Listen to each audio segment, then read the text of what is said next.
కేవలం 1.5 నిమిషంలో 5 వార్తలు చూసేద్దామా?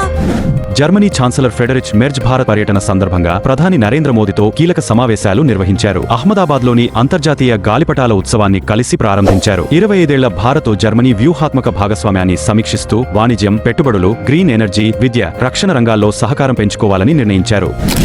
భారత అంతరిక్ష పరిశోధనా సంస్థ శ్రీహరికోట నుంచి ప్రయోగించిన PSLV C-62 రాకెట్ మొదటి 2 దశలు విజయవంతంగా పూర్తయినప్పటికీ 3వ దశ PS-3లో సాంకేతిక లోపంతో విఫలమయ్యింది. DRDOకు చెందిన అత్యంత కీలకమైన అన్వేషతో సహా మొత్తం 16 ఉపగ్రహాలు కక్షలోకి నింగిలో కలిసిపోయాయి.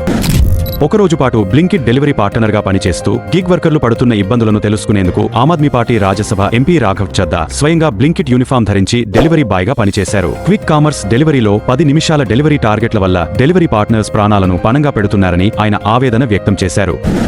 శ్రీకాకుళం జిల్లా కాశీబుగ్గలోని వెంకటేశ్వర స్వామి ఆలయంలో భారీ చోరీ జరిగింది. ఆలయం వెనుక ద్వారం తాళాలు పగులగొట్టి లోపలికి ప్రవేశించిన దుండగులు గర్భగుడిలోని స్వామివారికి అలంకరించిన సుమారు ₹1,00,00,000 బంగారు నగలు, 11 కిలోల వెండి ఆభరణాలను దొంగిలించారు.